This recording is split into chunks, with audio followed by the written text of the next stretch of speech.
propósito. Apuntarla, dejarla en el archivo por ahí y hasta el próximo mes, a la próxima semana, olvidarnos, no. Los propósitos de las prédicas, mis hermanos, es ser mejores padres, mejores madres, mejores hermanos, mejores hijos, mejores ciudadanos, mejores trabajadores, y lo más importante es ser mejores hijos de Dios. Es lo mejor, ser mejores hijos de Dios. Ese es el propósito. Y todos los que estamos aquí, todos, hemos sido hijos, literal. Dice la palabra, primero fue lo terrenal y después lo espiritual. Primero nacimos en esta tierra, y al nacer en esta tierra tuvimos unos padres o tenemos unos padres. Aunque seamos abuelos, tenemos padres. Entonces todos hemos sido padres en determinado momento, no importa la edad que tengamos, todos somos padres. Y tenemos un propósito como padres que cumplir. Ese propósito no se acaba, ¿o hasta cuándo se acaba? Hasta que morimos. Hasta que morimos dejamos de ser padres. Esa tarea no sé. Entonces hoy vamos a hablar acerca de los hijos de nuestra juventud. Yo les voy a pedir ahorita, ¿cuántos hijos han tenido en su juventud? ¿Cuántos han sido padres y tienen hijos y tuvieron hijos en su juventud? Yo sé que Abraham, ¿verdad? Tuvo hijos ya en su vejez, pero por lo regular casi todos tenemos hijos en la juventud. ¿Y por qué lo escogió así? Porque cuando se es joven se tiene la fuerza, y se necesita fuerza para criar, educar, formar y edificar en cada hijo. Por eso el Señor permitió que tuviéramos hijos en la juventud. Y vamos a hablar un poquito acerca de esta grande bendición que el Señor nos ha permitido. Nosotros como mujeres, mis hermanos, le plació al Señor que en nuestra matriz nos formó, y nuestra matriz, nuestro útero, nuestro cuerpo, lo diseñó especialmente, y nuestro cuerpo es una puerta dimensional donde vienen a esta tierra los espíritus, vienen a esta tierra y somos el medio por el cual nacen, con cada hijo, cada siervo con un propósito de Dios. Y por si alguien se le ha olvidado algún detalle, vamos a recordarlo, los beneficios que tenemos y qué vamos a hacer con los hijos que Dios nos permitió tener en nuestra juventud. Amén. Y empezamos con la primera cita. Gloria al Señor, glorifiquen al Señor. Y dice el Salmo 144, 12. Dice, sean nuestros hijos en su juventud como plantíos florecientes, y nuestras hijas como columnas, esquinas labradas como las de un palacio. ¿Cómo el Señor describe en su grande amor lo que tiene y lo que desea para el varón, hijo varón, y lo que desea y lo que quiere para toda hija mujer? Estuve checando lo que dice sean, está dando una afirmación, que sean nuestros hijos, que tenemos en nuestra juventud como plantíos florecientes. No está diciendo que sean nuestros hijos como espinos y abrojos. No está diciendo que sean nuestros hijos como hierba seca. ¿Verdad que no? No. Él quiere que nuestros hijos sean plantíos florecientes. Florecientes está hablando de un continuo crecimiento. Estuve checando lo que es continuo crecimiento y habla de engrandecer, enriquecer, hacerse poderoso. Floreciente, eso es lo que significa engrandecer, enriquecer, hacerse poderoso en cuerpo, alma y honor. Eso es lo que Dios desea para los varones. Y en las mujeres dice que Dios quiere que sean columnas de esquinas labradas como las de un palacio. No dice de una choza, no dice de una cabaña. Y cuando dice con esquinas labradas, en las esquinas están los postes, los cimientos que sustentan una casa. Entonces imagínense la importancia de lo que representa una mujer, al que en una casa esté la mujer que representa esas columnas que sustentan y fortalecen y hacen que no se caiga esa casa. Una casa que no tiene esquinas, ¿qué va a pasar? Se va a caer. Entonces se puso esta imagen Se puso esta imagen donde dice que los hijos tienen que ser como plantíos florecientes. No dice una pequeña parcela, no dice hierba seca, no dice espinos y abrojos, no dice mala hierba. Dice, ¿qué dice? Plantíos florecientes. Y respecto a las hijas, dice, sean las hijas como columnas en las esquinas, labradas y talladas. Ahí está esa imagen y vean, y yo les digo a las madres, ¿verdad? Como recordatorio, ¿cuánto tiempo creen ustedes que se haya llevado la persona que hizo estas columnas? ¿Cuánto tiempo le tardó en formar esa columna, en tallarla de esa forma artesanal, decorativa, perfecta, para cumplir un propósito de sostener una construcción? ¿Una semana? Años. Entonces, no esperemos que nosotros, mis hermanos, nuestros hijos, los dejemos, ahí se van, el tiempo los hará crecer, ¿verdad? No, se tiene que trabajar, se tiene que tallar, se tiene que pulir, y los plantíos florecientes es porque alguien siempre está sembrando. Algo que florece porque continuamente se está sembrando, se está cuidando, se está quitando la mala hierba. Porque todo plantío floreciente hay que invertirle tiempo, que le quitas la mala hierba, que le acercas, que lo abonas, que estás ahí. Entonces este trabajo es continuo. Y eso recuerdo, mis hermanos, a cada una de nosotros, tanto al padre como a la madre. Tanto al padre como a la madre es una labor que tenemos que hacer continuamente. No nos podemos cansar, no podemos desertar, no podemos decir, pido tiempo. No. Tenemos que continuar. Dice aquí primera de Juan 2, 13 al 14 en la versión América, y yo le digo, mueve a tu hermano y dile, escucha lo que está aquí en la palabra, mueve a tu hermano, mueve a tu hermanita en Cristo y escucha lo que estamos diciendo. En Juan 12, 13, primera de Juan, dice, os escribo a vosotros padres, y ustedes dicen, os escribo a vosotros padres, amén. Dice, porque conocéis al que ha sido desde el principio. Y aquí está afirmando que ustedes conocen al que es desde el principio. ¿Quién es el desde el principio? Cristo. Entonces está diciendo que ustedes conocen al que es desde el principio. No sé si todos conocen al desde el principio, o hay alguno de ustedes que no conozcan al desde el principio. Dice, os escribo a vosotros jóvenes, primero es a los padres y después a los jóvenes, independientemente de su condición civil. Dice, porque habéis vencido al maligno. Aquí está diciendo que los padres conocen al Señor desde el principio, a los jóvenes que han vencido al maligno. Dice, os escribo a vosotros niños, porque conocéis al Padre. Y vuelve a decir el 14, os escribo a vosotros padres. Os escribo a vosotros padres, porque conocéis al que ha sido desde el principio. Lo vuelve a ratificar. Es muy importante que todo padre conozca al que desde el principio. Dice, os escribo a vosotros jóvenes, y vuelve a decir, porque sois fuertes, y la palabra de Dios permanece en vosotros, y habéis vencido al maligno. Entonces, pongan atención, los padres tienen que conocer al que es desde el principio. ¿Quién es el desde el principio? Cristo. A los jóvenes le dicen que han vencido al maligno, y también le vuelve a decir que sois fuertes, porque el joven tiene la fuerza para vencer, porque el joven vence al maligno. Esa es una fuerza que Dios les ha dado a ellos. Dice, la palabra de Dios permanece en vosotros y habéis vencido al maligno. A cada uno de nosotros, aún así, aunque sean niños espirituales, mis hermanos, debemos de conocer a nuestro Padre. Tenemos que hacerlo. Entonces aquí a cada uno de nosotros le da una responsabilidad que tenemos que hacer. Pregunto,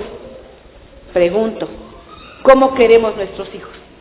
¿En qué condición queremos los hijos que tenemos? ¿Como espinos, como abrojos, como vara seca, perdidos, errantes, vagabundos, sin Dios y sin esperanza? ¿Cómo queremos a nuestros hijos? ¿En qué condición queremos que estén nuestros hijos? Si queremos una condición que sean hijos fuertes, que sean hijos de Dios, poderosos en palabra, tenemos varios ejemplos. Por ejemplo, Díganme ustedes, ¿se acuerdan las de las hijas profetisas?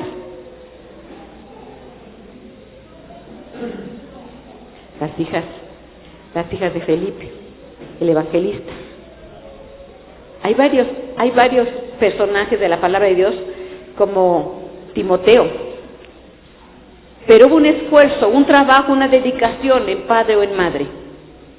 Es algo que nosotros tenemos que hacer. Entonces, independientemente de la condición, hay ocasiones en que a veces se conoce al Señor cuando ya nuestros hijos ya están casados. Pero no importa la condición en el momento en que estemos, lo que importa es que tengamos una decisión de ya, para empezar a hacer lo que tenemos que hacer. Amén. Y entonces dice aquí en el Salmo 78, versos del 1 al 11, dice Masquil de Asaf: escucha, pueblo Silo, escucha, pueblo Silo, mi enseñanza, inclina tu oído y las palabras de mi boca. En parábolas abriré mi boca y hablaré proverbios de la antigüedad, que hemos oído y conocido y que nuestros padres nos han contado. No ocultaremos a sus hijos, sino que contaremos a la generación venidera las alabanzas del Señor y su poder y las maravillas que hizo. Porque Él estableció un testimonio de Jacob y puso una ley en Israel, la cual ordenó a sus padres que enseñaran a sus hijos. Entonces, ¿cuál fue lo que le dijo a los padres que tenían que hacer? Enseñar la ley.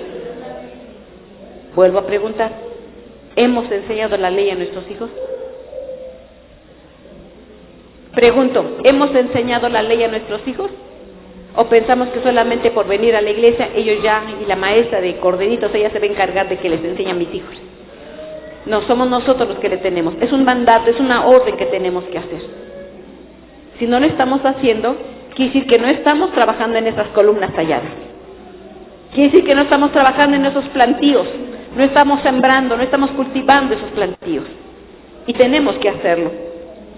Es una orden del Señor. Más adelante sigue diciendo el pasaje, dice: para que la generación venidera lo supiera, aún los hijos que habían de nacer, y estos se levantarán y lo contarán a sus hijos, para que los pusieran su confianza en Dios y que no olvidaran la obra de Dios, sino que guarden sus mandamientos y no fueran como sus padres, una generación porfiada y rebelde, generación que no preparó su corazón y cuyo espíritu no fue fiel a Dios. Los hijos de Efraín, arqueros bien equipados, pero volvieron las espaldas en el día de la batalla, no guardaron el pacto de Dios y rehusaron andar en su ley, y olvidaron sus obras y los milagros que les había mostrado. Es una orden que el Señor nos ha dado a cada uno de nosotros, los que hemos creído en Cristo, que nosotros tenemos que transmitir la ley. Nosotros como hijos de Dios, yo creo que cada uno de nosotros, y mueve a tu hermano y pregúntale, ¿tienes un testimonio en tu vida como hijo de Dios? 1, 2, 3. ¿Sí tenemos testimonio de lo que Dios ha hecho con nosotros? ¿Sí? ¿Se los hemos dado? ¿Se los hemos contado? ¿Cómo el Señor nos alcanzó? ¿Cuántos milagros hizo en nuestras vidas? ¿Sí se lo hemos contado, hermanos? ¿Sí le hemos transmitido su conocimiento? Yo siempre comento acerca de mi abuela paterna, porque para mí mi abuela paterna fue una parte importante, porque ella me contaba las visiones que ella tenía y los milagros que hizo en la vida de ella. Y siempre yo la veía cuando antes era muy frecuente testificar. Cada servicio se testificaba. Y ella se levantaba y siempre testificaba y anunciaba los milagros que Dios hizo en su vida. Porque ella fue huérfana desde los 9 años. Ella tuvo 14 hijos. Entonces, imagínense las experiencias que tuvo. Aparte fue partera en el ejército, ella. Entonces tuvo muchas experiencias en su vida, muchas necesidades, porque andaba en el campo, ahí atendiendo a las mujeres de los últimos del ejército, que andaban de a caballo, y mi abuelo era el que domaba los caballos del ejército. sea, tenía muchas experiencias ella, y narraba y nos decía y testificaba lo que Dios había hecho con ella. Yo no alcanzaba a dimensionar las cosas que comentaba mi abuela, pero eso marcó mi vida, para que cuando yo necesité, yo decía, ay, mi abuela me decía que Dios hacía milagros, mi abuela me decía lo que Dios hizo con ella, mi abuela me decía que ella podía ver visiones. Todas esas cosas marcaron mi vida. Pero a veces con el tiempo va pasando y se nos olvida que uno tiene que hacer eso con los nietos, tiene que hacer eso con los hijos. Se distrae uno, se le hace fácil y se le olvida a uno, pero creo que tenemos que hacerlo. Tenemos que hacerlo. Porque es como cuando, un ejemplo pudiera ser como cuando muchos se van a Estados Unidos, salen de México, se van a Estados Unidos y empiezan allá a hablar inglés y ya no les hablan a sus hijos en español, ya puro inglés. Y entonces esa generación no va a saber hablar el español. Esa generación no va a saber las costumbres de México. Entonces, si nosotros no hablamos, la generación que viene va a morir. También lo vemos en las etnias de Oaxaca, ¿verdad? Hay muchas que ya hablan el español, ya no hablan el dialecto que antes hablaban. Entonces, se pierde ese dialecto, se pierde ese idioma, se pierden las costumbres, porque no se transmite eso. El judío siempre transmite a sus hijos los mandatos, los preceptos, son instruidos. Pero a nosotros se nos hace fácil, se nos olvida transmitir el conocimiento de Dios. Venimos a la iglesia, sí, los traemos, pero se nos olvida que tenemos que transmitir ese conocimiento. Porque si no lo hacemos, esa generación se va a perder. Cada día, mis hermanos, nosotros estamos luchando contra corriente. Nosotros estamos luchando contra corriente, porque el mundo está metiendo muchas costumbres, prácticas aberrantes.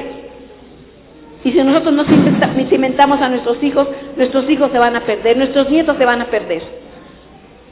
Entonces, es algo que tenemos que hacer cada uno de nosotros. Es nuestra responsabilidad. La verdad, el tiempo pasa rápido. A veces decimos, ay, de aquí a que crezca.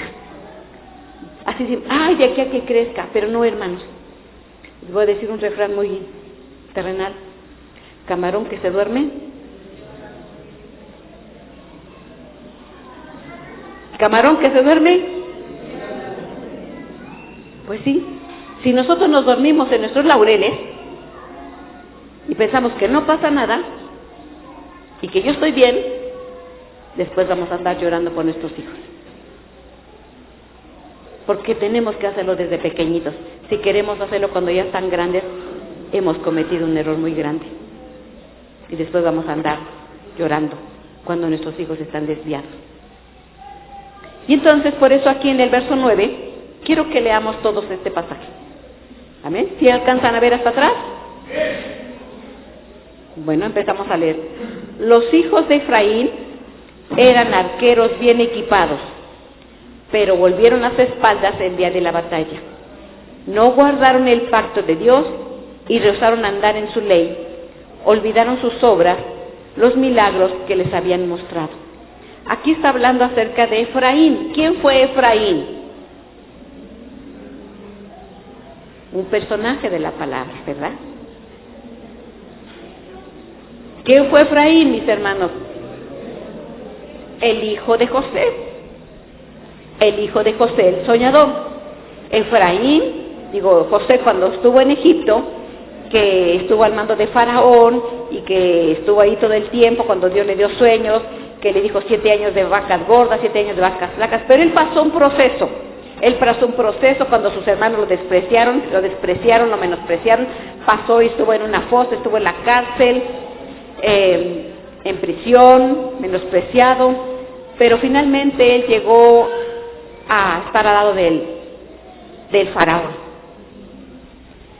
Y Dios le dio sueños y estuvo 7 años en abundancia, 7 años en escasez. Y ahí en ese lugar, en ese tiempo, tuvo una mujer y tuvo 2 hijos, que fue Manasés y Efraín. Tuvo Manasés y Efraín.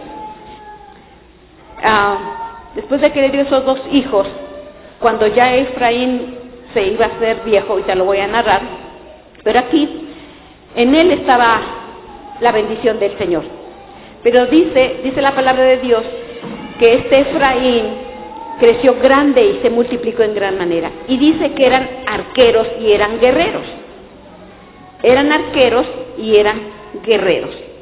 También habla la palabra de Dios acerca de cuando dice la palabra del Señor que, ¿se acuerdan cuando el arca la robaron?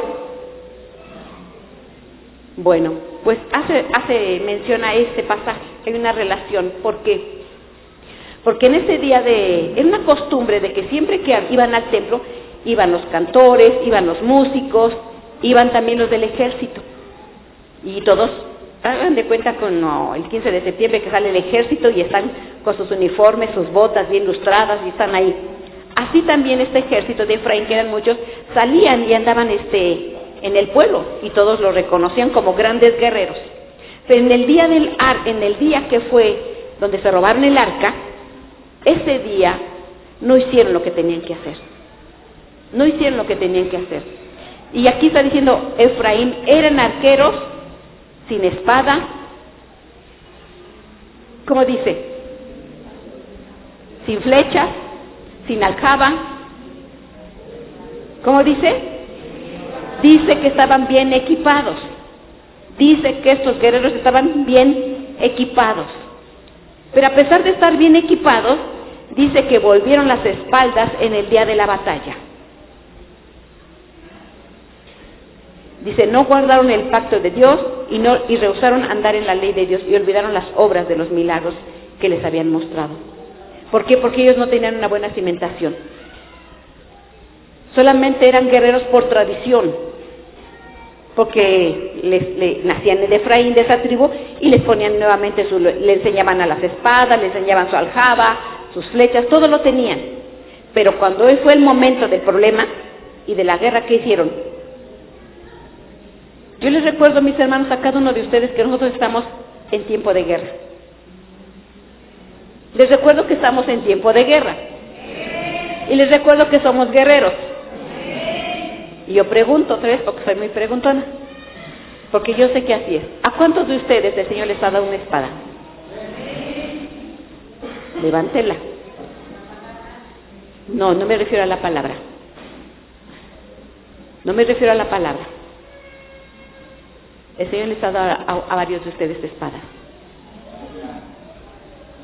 Espadas para pelear en lo espiritual. Y si estamos en tiempo de batalla, ¿qué pasaría cuando el enemigo viene en contra de nuestras casas y nosotros damos la vuelta y dijimos, permisito, me voy para mi casa, me voy a esconder en el closet? ¿Saben cuántos murieron? 30,000 del pueblo de Dios. ¿Saben qué va a pasar si nosotros no estamos decididos? ¿Cuántos de nuestra casa van a morir? El enemigo no tiene piedad. El enemigo no tiene piedad. ¿De qué sirve que el Señor nos ha dado escudo, espada, arco, flecha, si nosotros somos cobardes? Si nosotros no estamos convencidos de lo que tenemos que hacer, si nosotros somos fluctuantes, si nosotros estamos a un 50%, sí venimos, sí estamos aquí, sí, pero no estamos decididos a pelear por nuestras casas. No piensen que el enemigo está por allá. Él está al acecho de nuestras vidas, Él está al acecho de nuestra familia. Está como un tigre, un león acechando, agazapado solamente para buscar el momento, en qué momento destruir y tragarse a la familia. Como un lobo, un oso que quiere devorar una oveja. Así es, sin piedad. Entonces, ¿de qué sirve que el Señor nos haya hecho arqueros y guerreros si nosotros no peleamos cada día por nuestros hijos? Tenemos que hacerlo. Tenemos que hacerlo. No podemos nosotros dar la espalda, porque el enemigo no tiene piedad, mis hermanos. Tenemos que hacerlo. Para eso fuimos llamados. Nuestro Dios es guerrero. Él es jefe de los escuadrones del Dios vivo. Es un gran ejército. Y Él es el comandante en jefe de todos. Pero tenemos que aplicarnos. Porque de nada sirve que nosotros tengamos la espada, y nos ha dado espada. A muchos de esta casa les ha dado una espada espiritual. Pero ¿de qué sirve si no se ocupa? ¿De qué sirve si nosotros damos la vuelta? Si estamos siendo cobardes. Creo que no debe de ser así. Nosotros tenemos que dar testimonio de las batallas que el Señor nos ha permitido ganar. Y decirle a nuestros hijos, ¿sabes qué? El Señor hizo este milagro en mi vida. El Señor me permitió hacer esto en su nombre. Tenemos que decirlo y testificarlo. Porque eso es algo que nos ha dado.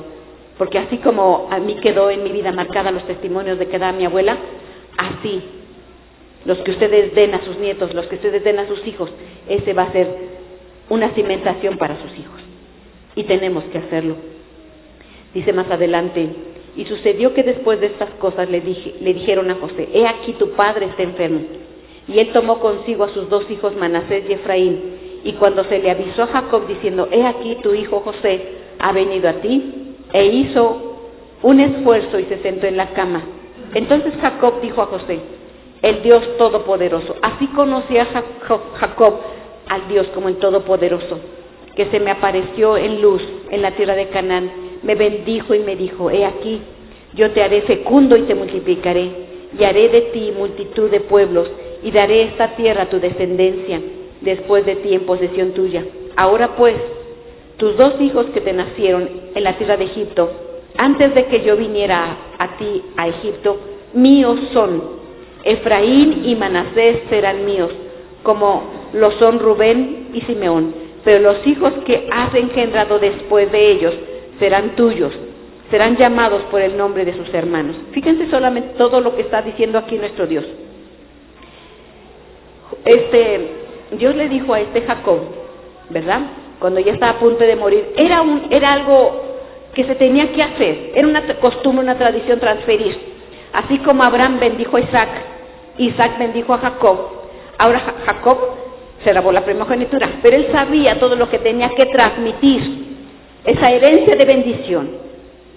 Entonces no oró por su hijo, por José el soñador, no oró, sino oró por los hijos de él, que fue Manasés y Efraín. Y dice que cuando él estaba por morir, dice que el padre los trajo a sus dos hijos, se los presentó. Y entonces él, sabiendo que tenía que poner su mano derecha sobre Manasés, lo puso a su izquierda, para que cuando lo tuviera él, tuviera su derecha. Entonces, él tuvo que cruzar los brazos para poner su mano derecha sobre el menor. Y fue que le dijo que hiciera eso. Entonces, a Efraín se le dijo, dice, míos, o los tomó como hijos, los tomó como tribus de él. A eso los tomó, porque recuerden que Simeón y Rubén, su primogénito, no fueron bendecidos. Se le quitó la primogenitura a él porque él anduvo con una de sus concubinas. Y Simeón derramó mucha sangre. Entonces no les tocó a ellos bendición, no les tocó primogenitura, porque al no tenerla a Rubén le tocaba a Simeón. A ninguno de los dos le dio, entonces se las dio a los hijos de él. Entonces fue Efraín y Manasés, pero Manasés era el primogénito. ¿Qué representa y quién representa Efraín? ¿Quién representa Efraín? Recuerden, hermanos, que nosotros la primogenitura a los dos los bendijo al mismo tiempo. Él cuando estaba orando por los dos y estaba transmitiendo bendición para los dos. Perdón. Pero la mano derecha estaba dándole toda la bendición de doble porción y de primogenitura, porque a los dos los estaba bendiciendo. Entonces, al poner su mano derecha sobre la mano izquierda y estaba transmitiendo toda esa bendición, le tocaba a Israel la bendición. Pero por cuanto ellos no la quisieron, entonces le tocó a nosotros los gentiles. Entonces, esa bendición, esa primogenitura nos toca a nosotros, hermanos. Nos hizo guerreros, nos dio el ser bendecidos, nos dio el ser prosperados. Pero resulta de que Efraín se descuidó. Resulta de que Efraín no aprovechó la bendición de primogenitura. Nosotros estábamos perdidos sin Dios y sin esperanza, y nos trajo a nosotros.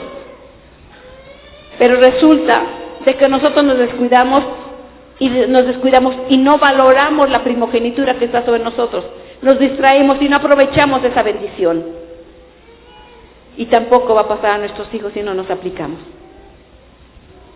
Porque esa bendición es para nosotros.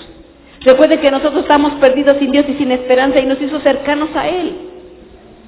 Nos hizo cercanos a Él, hermanos, para ser herencia de bendición y que este conocimiento lo transmitamos a nuestros hijos. Y nos estamos descuidando y se está perdiendo los principios, los decretos, la palabra dada para nosotros, las bendiciones para nosotros. Cada día, mis hermanos, hay situaciones más complicadas debido a todo lo que se está moviendo espiritualmente. Hay más divorcios, hay suicidios,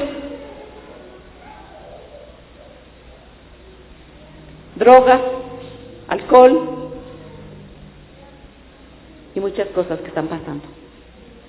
Y cada vez esa edad más tierna, cada vez esa edad más menores de edad, niños. Eso está viniendo, porque no estamos aprovechando nosotros como la bendición de primogénitos que el Señor nos dio. Y eso lo tenemos que hacer nosotros. Tenemos que hacerlo, tenemos que esforzarnos. Fuimos llamados a eso, hermanos. Fuimos llamados a eso. Nosotros somos hijos de bendición por cuanto nos fue dada a nosotros esa bendición. Tenemos esa bendición nosotros, hermanos. Dice aquí Génesis 48:10. Los ojos de Israel estaban tan débiles por la vejez que no podían ver. Entonces José se los acercó y él los besó y los abrazó.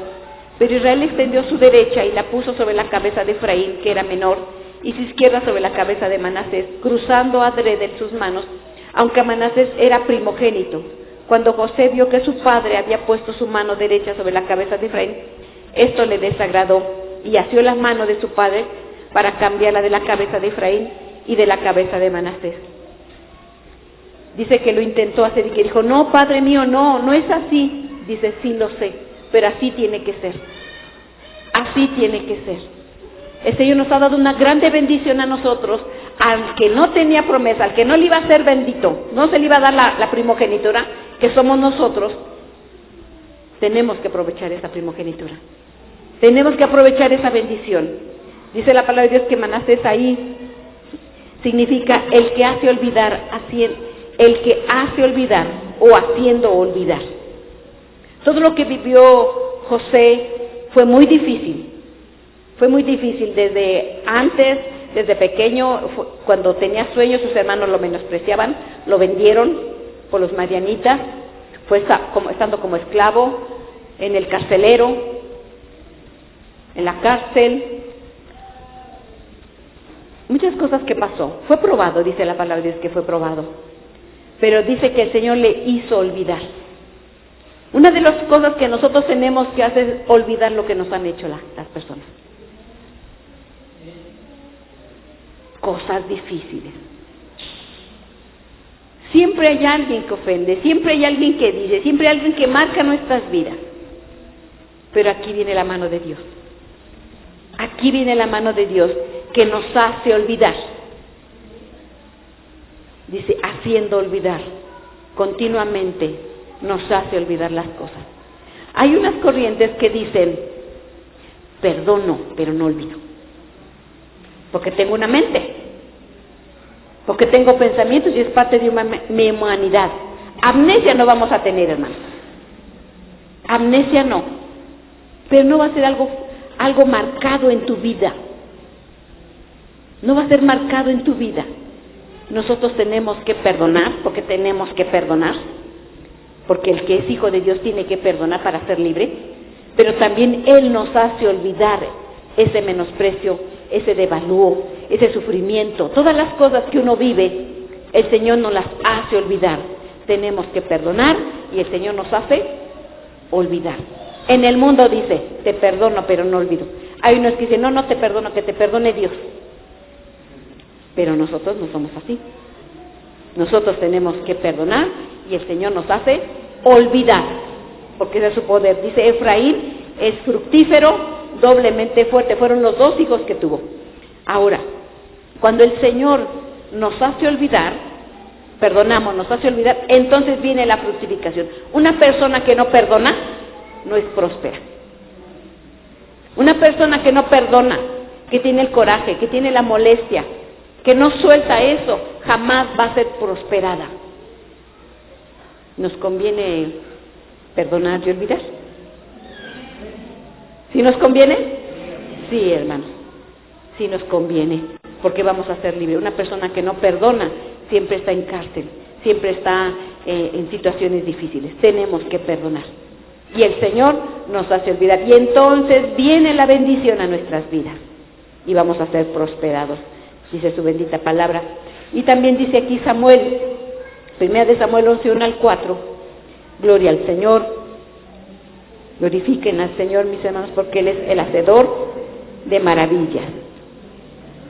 Dice 1 de Samuel 11, 1, dice, subió Naas amonita y sitió a Jabes de Galaad, y a todos los hombres de Jabes dijeron a Naas, hubo un pacto con nosotros, haz un pacto con nosotros y te serviremos.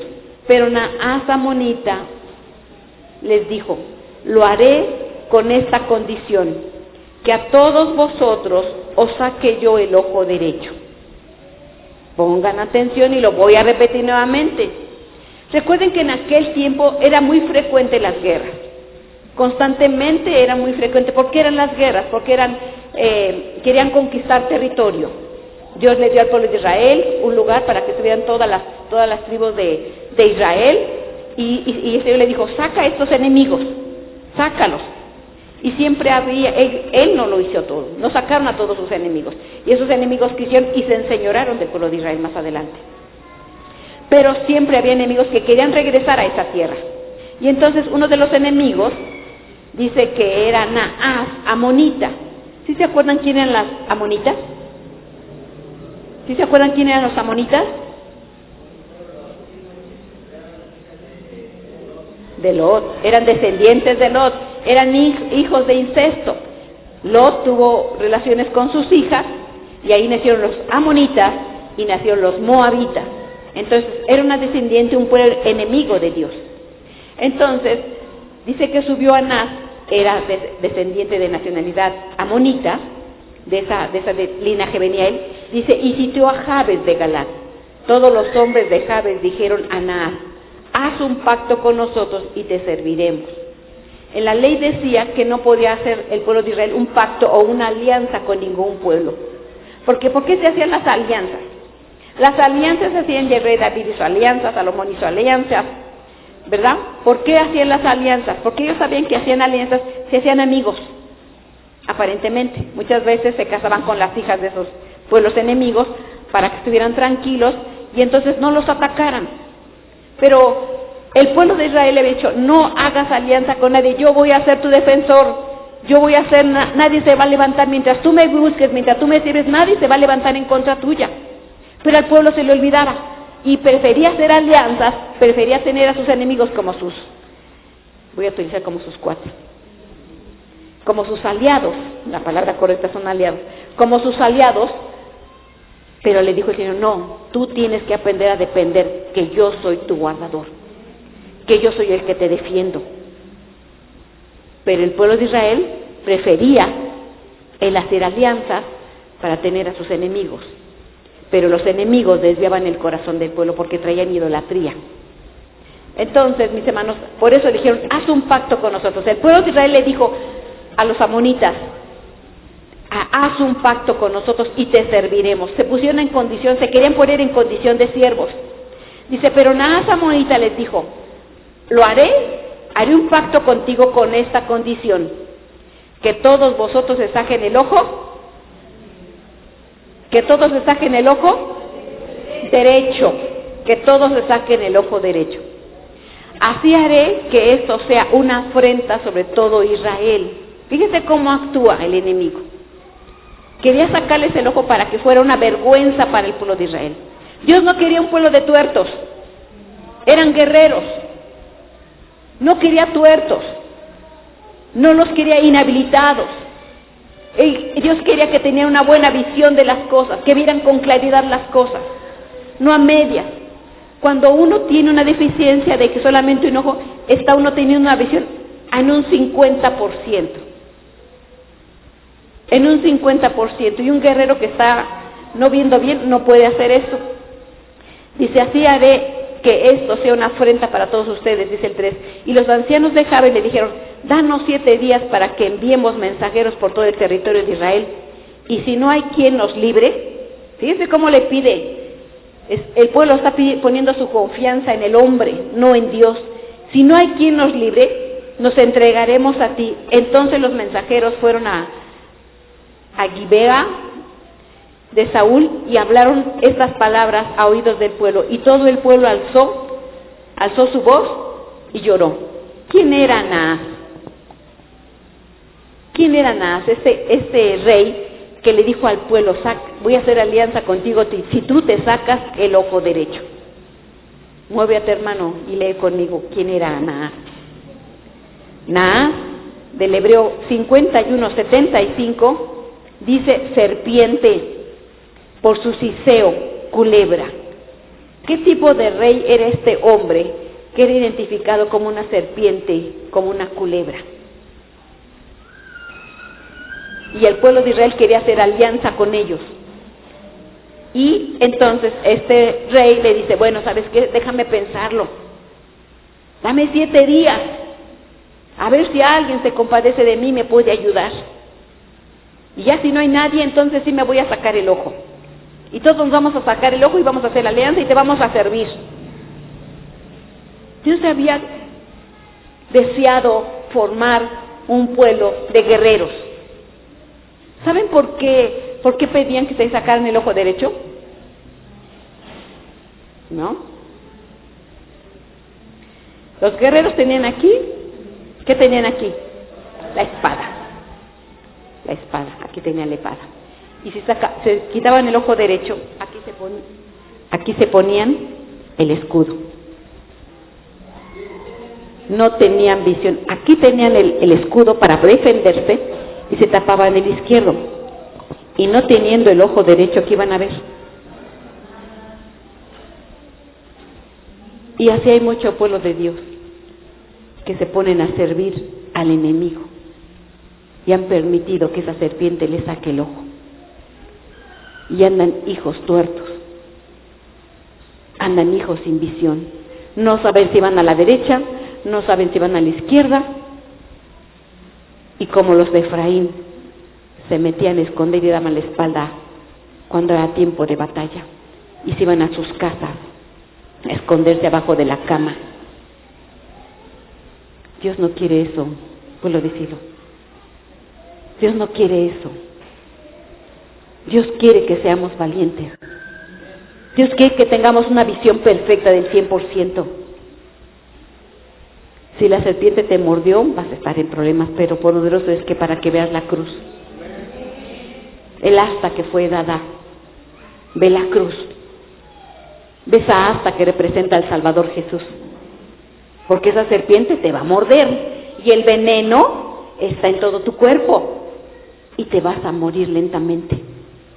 Es mejor que cuanto antes levantes tu mirada a el asta, que es Cristo Jesús, para que sanes y vivas. Eso es lo que quiere el enemigo. No puede ser que si me dijeran, bueno, te vamos a sacar a tu hija el ojo, a tus hijos, a uñas y dientes, yo defiendo a mi familia. Me sale lo leona, hermanos. A mí me sale lo leona. Yo no voy a permitir que dañen a mis hijos. Pero ¿por qué hay pueblo pasivo que no hace nada?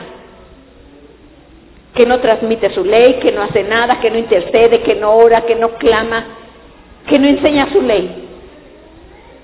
Déjame hacer alianza, a ver si alguien me ayuda. Déjenme poner en el chat a ver si alguien me ayuda a orar por esta situación. Levántate. Tienes un Dios que te puede ayudar, tienes un Dios que te defiende. No pongas tus ojos en los hermanos. Pon tus ojos en el que te puede ayudar. Pon tus ojos en Él. Levántate. No podemos estar ciegos, no podemos estar con la mirada tapada. Tenemos que levantarnos. No podemos ser esos hijos y dejarnos a morir en una orilla y que, como esta Agar la egipcia, cansada, sin agua en el desierto, dice la palabra de Dios que puso a su hijo un tiro de distancia. Dice, no lo voy a ver morir. Pero ¿qué le dijo el Señor? Siendo una esclava, que no tenía promesa, ¿qué le dijo el Señor a esta esclava Agar? Allí hay agua, ahí está el pozo, dale de beber a tu hijo, yo en ti tengo promesa.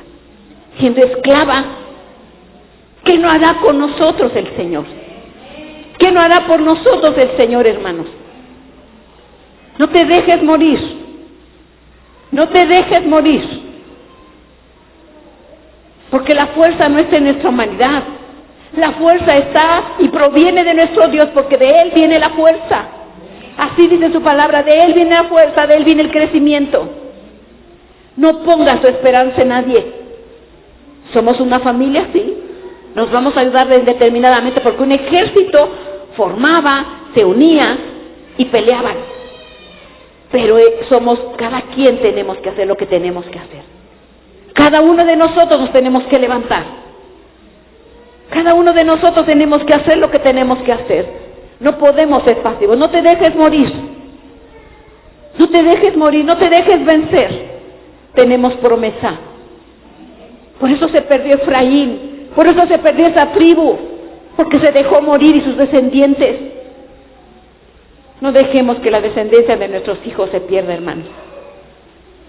No dejemos que la descendencia de nuestros hijos quede en el olvido, como muchas tribus perdidas del pueblo de Israel.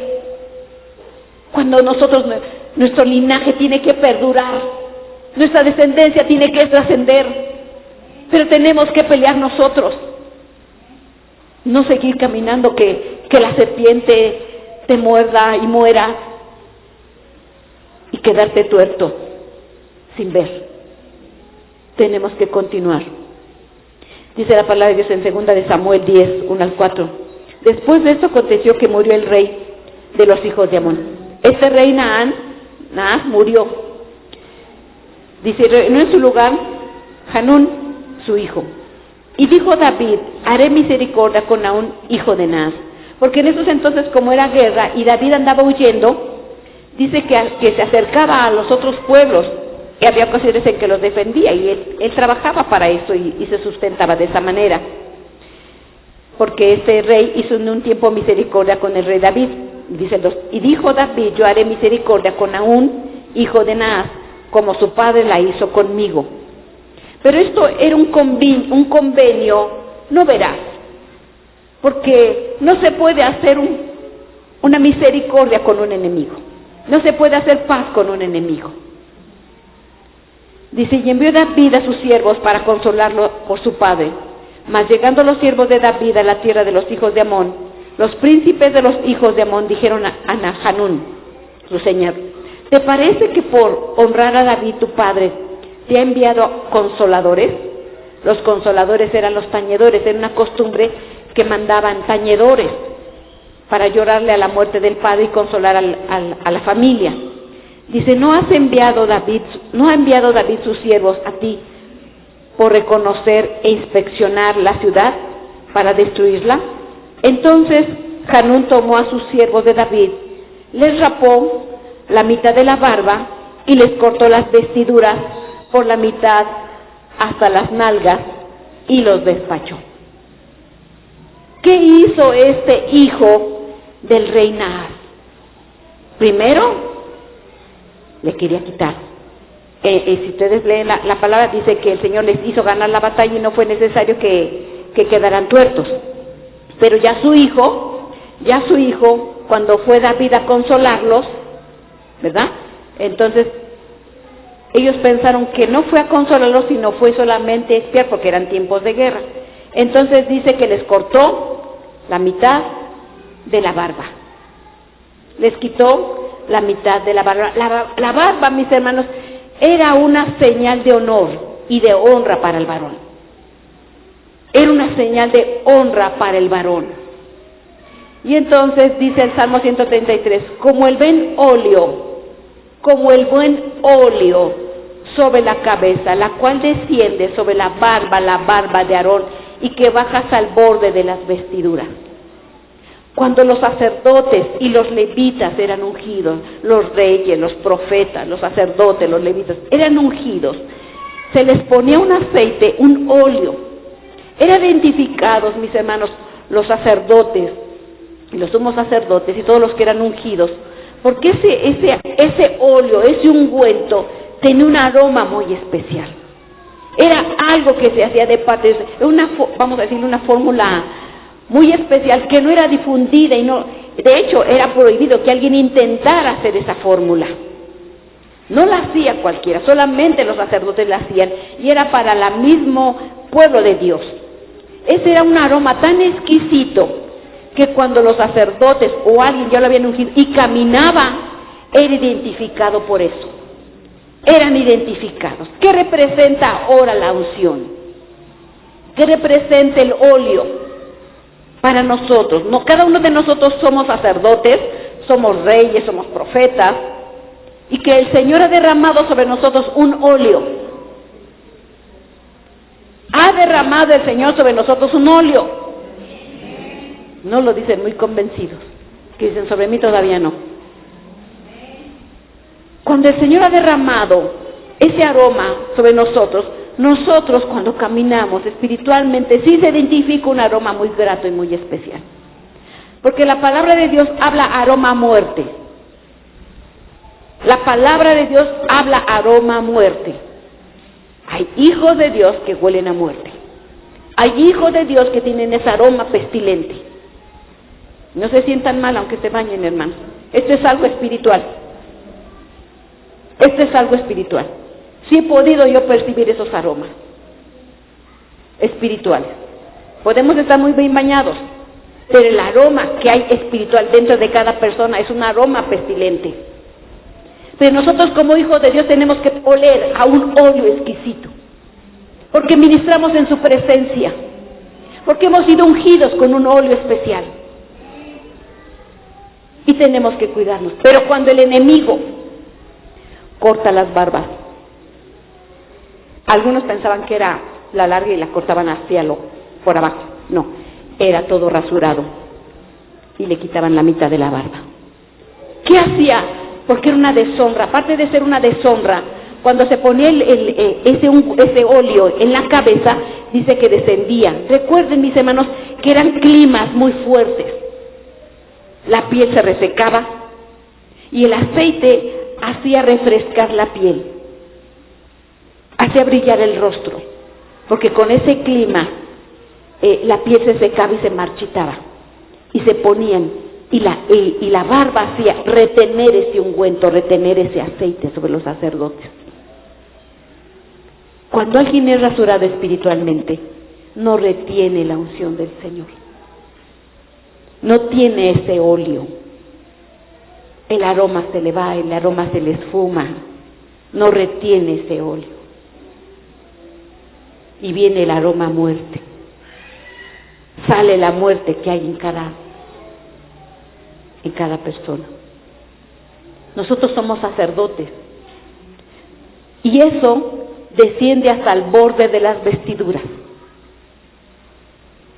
Eso baja desde la cabeza, el rostro, la barba, hasta las vestiduras. Cada sacerdote cuando caminaba en la presencia del Señor tenía un aroma exquisito.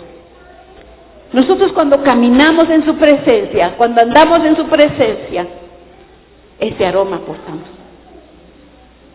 Ese aroma, y tenemos que cuidar ese aroma. Por eso el sacerdote tenía que lavarse diariamente en el lavacro las manos y los pies. Siempre ministraba en su presencia. Dice aquí en 2 de Samuel 10, 4 y 5, dice: entonces Hanún tomó los siervos de David y les rapó la mitad de la barba y les cortó las vestiduras por la mitad hasta las nalgas y los despachó. Lo cual, como fue hecho saber a David, envió a encontrarles, porque ellos estaban en gran extremo avergonzados, y el rey mandó a decirles quedaos en Jericó hasta que os vuelva a crecer la barba y entonces regresar. ¿Qué representa cortar? Recuerden, mis hermanos, que muchos de los sacerdotes no tenían ropa interior. Eran otros tiempos, no tenían ropa interior. ¿Por qué no los mató? ¿Por qué no los mató? Porque quería traer vergüenza al pueblo. Porque quería tener deshonra.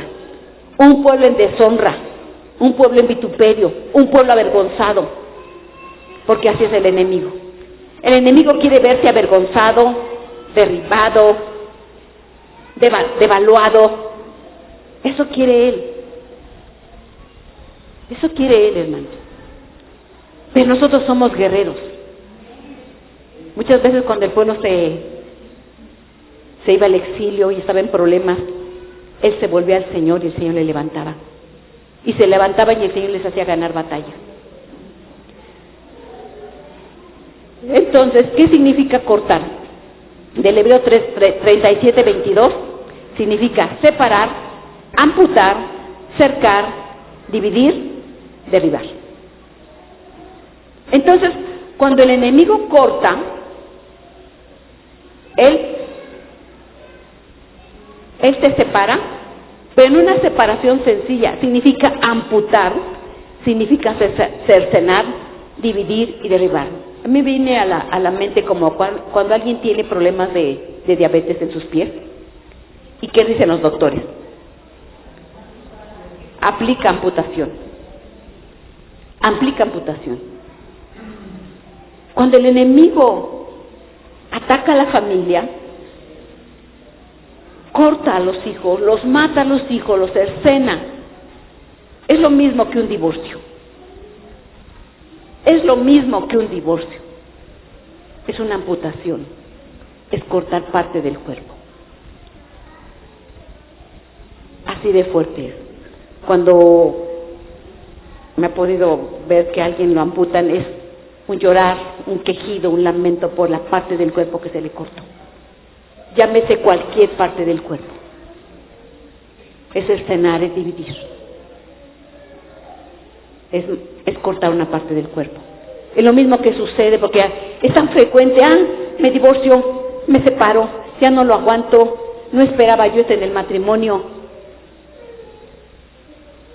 No es como pensaba yo. Es tan fácil separarnos. Pero es matar el mismo cuerpo porque los dos son uno.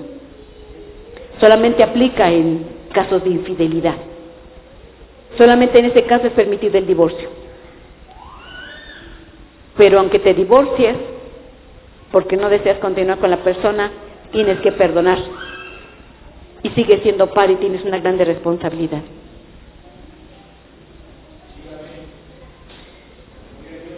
Pero el Señor nos ha hecho guerreros. El Señor nos ha hecho sobrenaturales. Porque ese caminar de un guerrero es sobrenatural.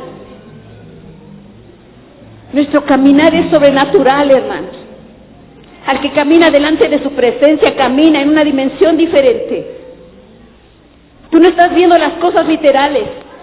Tú no debes de ver las cosas como las cosas vanas. Nosotros somos sobrenaturales. Nosotros tenemos que ver las cosas celestiales. El propósito celestial. No podemos detenernos en las cosas vanas. Somos sobrenaturales y como sobrenaturales tenemos que caminar. Tenemos que tener una visión, no al 50, una visión al 100. El óleo, la gracia, la unción que el Señor nos ha dado, se tiene que retener en las barbas. Se tiene que quedar ahí, con un aroma exquisito, con una unción. Y eso va a estar hasta las faldas, para que caminemos dignamente como sacerdotes del Dios vivo. Y que seamos identificados por Dios, que ministramos en su presencia. Aunque un ejército acampe en contra nuestra, no hemos de temer, porque Él está con nosotros. Él está con nosotros y como sobrenaturales tenemos que caminar. Entonces el enemigo siempre va a querer amputar a nuestros hijos, matar a nuestros hijos, destruir a nuestros hijos. Pero, dice su bendita palabra, Dios mío, en ti confío. No sea yo avergonzado, no se alegren de mí mis enemigos. Enemigos siempre, toda la vida vamos a tener. Toda la vida vamos a tener enemigos. El pueblo de Israel, aunque el Señor le dio posesión en la tierra de Canaán, alrededor de él tenía muchos pueblos enemigos. Amonitas, moabitas, estaba la Pentópolis. Habían muchos pueblos alrededor de él. Los moabitas, amonitas, muchos. Y nosotros también tenemos muchos pueblos enemigos alrededor nuestro. Pero si nosotros estamos confiando en Dios, si nosotros permanecemos fiel, no hacemos como los de Efraín, que con su espada se fueron y se dieron la espalda y se fueron a meter a sus casas, sino damos frente a la batalla. El Señor, no vamos a ser avergonzados y nuestros enemigos no se van a alegrar de nuestra condición, porque cuando nos ven tirados en piso, ellos se alegran, ellos se enseñorean. Somos nosotros, mis hermanos, los que tenemos que poner nuestros ojos en el autor y consumador de todas las cosas, porque siempre va a haber enemigos. Esos filisteos que blasfeman dicen, ¿sabes qué? No vales nada, yo te voy a acabar, yo soy el gigante Goliat, el filisteo, y voy en contra de ti. Pero nosotros tenemos que salir con la vara. Él va a pensar, yo no soy perro. Dice, yo vengo en el nombre del Señor de los ejércitos, porque en la vara que él tenía, ahí tenía la genealogía de quién era. Ahí tenía escrito de quién descendía. No podemos nosotros venirnos abajo con los problemas que tenemos. Siempre vamos a tener problemas y situaciones difíciles, hermanos. Pero no nos vamos a ir a esconder abajo de la cama y dar la vuelta, porque el Señor nos ha dado espada, nos ha dado ojos para ver, nos ha dado un ungüento, un óleo, una unción de parte de nuestro Señor. Cuando los de Efraín dieron la espalda y la gloria del Señor, el arca se la llevaron y la gloria del Señor fue quitada y murieron muchos, a mucho pueblo no le importó que la gloria había sido quitada. Nosotros tenemos que pelear que venga esa gloria a nosotros. Tenemos que ir porque la presencia de Dios esté en nuestra casa.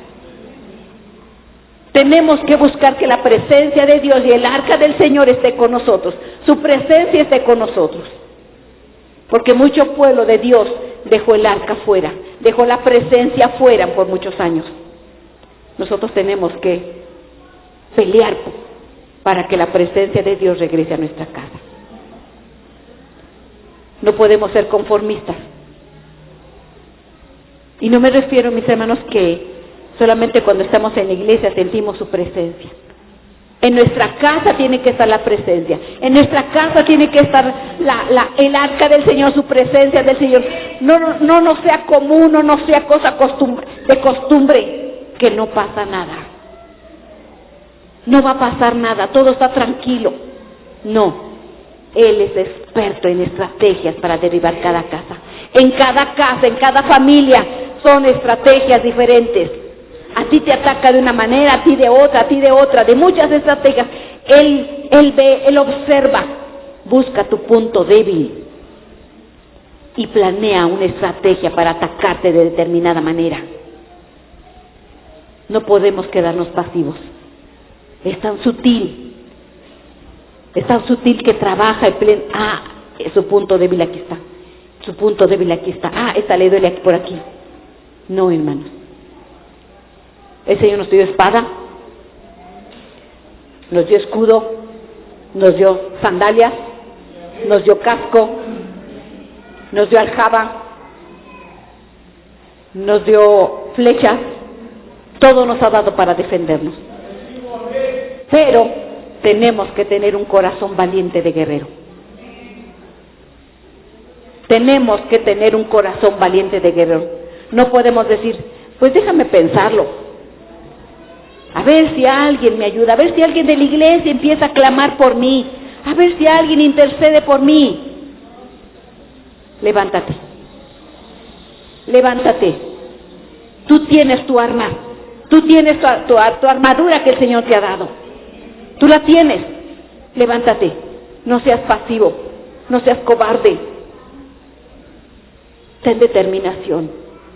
Peleemos por nuestros hijos. Si no queremos que las generaciones se pierdan, si no queremos que nuestros hijos sean cercenados, si nuestra familia sea cercenada, amputada, muerta, donde murieron 30,000, 20,000, moría mucha gente. Busquemos al Señor, pongamos nuestros ojos al Señor. No te duermas, no te duermas, sino peleemos la buena batalla, hermanos. Dios mío, en ti confío, mi Padre.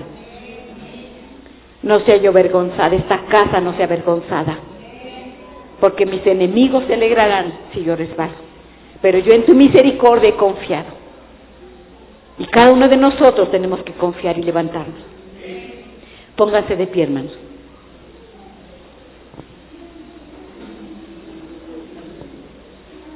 Acuérdense que en la palabra de Dios habla de muchos ciegos. Si sientes que alguien te quitó el ojo y no ves bien, si sientes que te cortaron la barba y ya la unción del Señor no está contigo, si sientes que el enemigo te cortó las vestiduras, si tienes vergüenza en tu vida, ven, el Señor te va a levantar. Ven, levántate, levántate. No seas tú avergonzado. El Señor levante tu casa. Las casas tienen que ser puestas entre la roca, cimentadas en la roca. En el nombre del Señor. En el nombre del Señor. Pasen, hermanos. Cada familia tiene algo que vencer. Si no tienes papá o mamá, tú camina, tú continúa, no te detengas. Pelea por tu familia, clama por tu familia, ruega por tu familia. No seas pasivo, no seas indiferente. Clamemos por nuestras familias, no seamos cobardes y nos regresemos a nuestra casa cuando nuestros hijos se están perdiendo, cuando nuestros hijos están fallando. Tenemos que levantarnos a clamar por nuestros